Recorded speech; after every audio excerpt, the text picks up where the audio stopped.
tarde, galera. Quase boa noite já. Conforme eu tinha falado mais cedo, não sei se alguém assistiu, eu ando fazendo aqueles shorts, né? Porque parece que se alguém puder até me explica no canal, porque eu não entendi, parece que eu tenho que fazer um número determinado de shorts para que ele possa aumentar a duração e que eu possa transmitir pelo YouTube ao vivo, pelo celular, que é uma coisa que eu gostaria de fazer em breve. Conforme fosse aproximando a data do concurso, eu gostaria de pegar alguns inscritos que já estão chegando, que são mais assíduos, né? E outros que porventura aparecerem, e aí a gente fazer lives, né? Voltar a fazer lives, que a minha ideia inicial era trabalhar só com live, mas estava difícil, entendeu? Por questões de internet, oscilação. Então eu estou gravando os vídeos. A gente vai voltar para a parte da administração pública da República Federativa do Brasil. No entanto, eu vou falar de um tema que vem antes, pouco antes, que não está no edital, que provavelmente não vai cair no edital, mas que eu julgo importante para que se tenha uma compreensão mais ampla, principalmente quem está começando agora. Quem já está mais cascudo não precisa, mas uma coisa que eu lembro que eu precisei no começo, né? Lembrando que eu sou servidor público atualmente, atuo na 2ª Vara Criminal da Defensoria Pública, sou do último concurso e me candidato, vou fazer a prova de técnico, mas como um treino, porque o meu objetivo agora é sair de técnico, que eu sou atualmente, para analista, né? As carreiras MPU e DPS são muito parecidas, inclusive em subsídio, dinheiro. Não convém para mim, vamos dizer que eu passe para técnico do MPU, não vale a pena. Porque a não ser que eu tivesse a garantia, mesmo assim o dinheiro é quase igual, porque o salário, a remuneração do MPU é um pouquinho mais alta, mas o vale, que a gente chama, né? O da defensoria é maior, é bem maior. Então no final das contas é mais ou menos igual o vencimento, sendo que eu já falei isso no outro vídeo. Isso dizendo até para vocês saberem, como notícia, a carreira do MPRJ, se eu falei MPU, esquece, tá? MPRJ é mais elástica. Então, na progressão de carreira, o final de carreira vai um pouco além do que a Defensoria Pública. Mas também não é nada muito absurdo, não, que vale a pena você mudar de carreira. No meu caso, eu estou estabelecido já numa cidade, então eu só saio daqui para ganhar mais ou menos o dobro do que eu ganho. Se não for para isso, não vale a pena, né? Eu estou estabelecido, estou em estágio probatório ainda. E a dificuldade que eu tive quando eu comecei meus estudos, né, em 2017, era entender como funcionava aquilo tudo, essa máquina pública, né?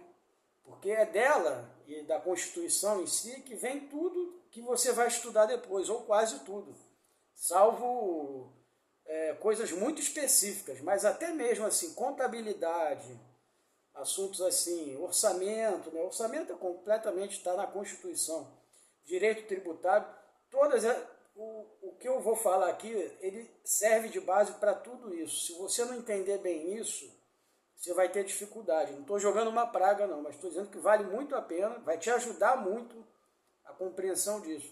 Claro que você pode passar em primeiro lugar no concurso do MPRJ para técnico, analista, sem saber isso aqui. Para analista eu acho improvável, mas para técnico sim, porque não vai cair na prova. Mas é pouca coisa, tá? Então a gente vai falar da organização político-administrativa da República Federativa do Brasil, certo? Então no artigo 18 a gente tem a organização político-administrativa da República Federativa do Brasil, compreende a União, os estados, o Distrito Federal e os municípios, todos autônomos nos termos desta Constituição. Esse artigo é fundamental para você entender o seguinte: não existe hierarquia entre esses entes. A União, que a gente chama também de governo federal, ela não tem nenhum poder hierárquico sobre nenhum estado, nem sobre o Distrito Federal. O Distrito Federal é complicado, tá? Porque ele é meio dependente da União. Ele é uma mistura de município com estado. Brasília não é uma cidade, tá? Brasília não tem prefeito. ela é apenas a capital do DF, tá? Embora normalmente a gente fala de Brasília como uma cidade, ela tem uma estrutura de cidade, mas politicamente não, ela não é uma cidade, tá? É um local, uma localidade, onde ficam concentrados os três poderes e a esplanada dos ministérios. Então, o parágrafo 1º diz isso, Brasília é a capital federal. Não existe, por exemplo, para haver intervenção, e a gente tem isso, não vai cair na prova, mas existe o Instituto da Intervenção. Houve no Rio de Janeiro, há uns anos atrás, 10 ou 15 anos, eu não lembro bem, acho que menos, uns 10 anos, uma intervenção federal no Rio de Janeiro, por conta daquela coisa do crime organizado, das facções. Essa intervenção federal ela tem que passar por todo um trâmite no Congresso, entendeu? Ela tem que ter autorização do Congresso Nacional para que a União, as forças federais, fizessem a intervenção no estado do Rio de Janeiro e fossem lá com o exército, com fuzileiros navais, entendeu? Com esse pessoal para dar suporte lá nas comunidades onde estava havendo, enfim, revoltas e pessoal queimando pneu, aquela coisa toda que a gente já está acostumado, né? Ou seja, não existe uma intervenção natural, espontânea, porque não existe hierarquia, nem vinculação. A vinculação é só assim, nós somos vinculados à Constituição. O Estado do Rio de Janeiro, ele deve obediência à Constituição Federal da República, a Constituição da República Federativa do Brasil. Ele deve obediência à Constituição e, com isso, ele pode criar a sua própria Constituição e criou. Existe a Constituição do Estado do Rio de Janeiro, que é toda quase um copia e cola da Constituição Federal, com pequenas diferenças, né? De assuntos locais, só isso, assuntos regionais. Quando a gente fala de Estado, a gente fala geralmente em termos regionais. Então, não existe hierarquia, tá? O presidente da República não pode impor ordens ao governador do Estado, nem mesmo a um deputado, nem mesmo a um vereador de município, de algum município do Estado do Rio. Não existe hierarquia, entendeu? O presidente não pode mandar um parente dele lá, aqui no Estado do Rio, né, onde eu moro e a maioria que me assiste mora, e eu emprega aí o meu primo aí, faz isso aqui, não tem poder nenhum. Isso seria até ilegal. Mas vamos dizer que fosse legal, nepotismo. Ele não tem nenhum poder. Não existe poder hierárquico entre os entes federativos. Do mesmo jeito, o Estado do Rio de Janeiro não tem supremacia hierárquica sobre a capital, o município do Rio de Janeiro, nem sobre Niterói, nem sobre Nova Iguaçu, que são municípios, né? Nem sobre Campos, nem sobre São Pedro da Aldeia, Cabo Frio, nada. Entendeu? Não existe hierarquia. Então é importante saber disso. O parágrafo 2º é menos importante porque nós não temos mais os territórios, mas quem tem entre 40 e 50 anos pegou isso daí. Os territórios federais, que eu acho que era Amapá e Roraima. Os territórios federais integram a União e sua criação, transformação em Estado ou reintegração ao Estado de origem serão reguladas em lei complementar. Só um pouquinho de história. Esses dois territórios que a gente tinha, que era Amapá e Roraima, se transformaram em Estado, conforme está escrito aqui. E Fernando de Noronha, que era um território, foi reintegrado ao Estado de Pernambuco. Então é uma história, né, do Brasil recente que está contada ou está repetida nesse, certo?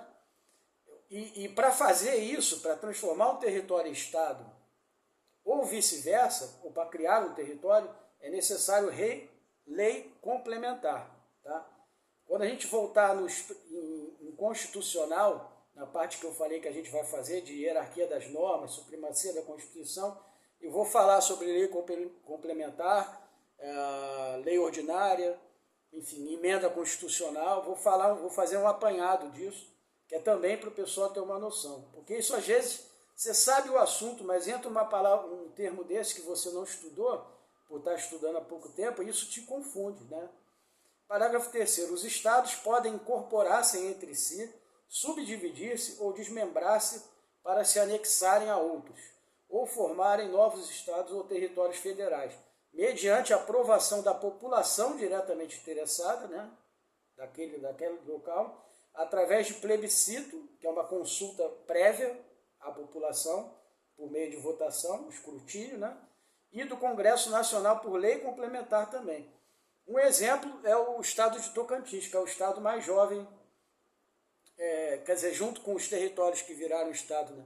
O estado de Goiás era imenso, então ele foi meio que dividido ao meio, e o norte dele virou estado do Tocantins, ele foi desmembrado. E o estado do Tocantins pertence à região norte, enquanto que o estado de Goiás pertence ao centro-oeste.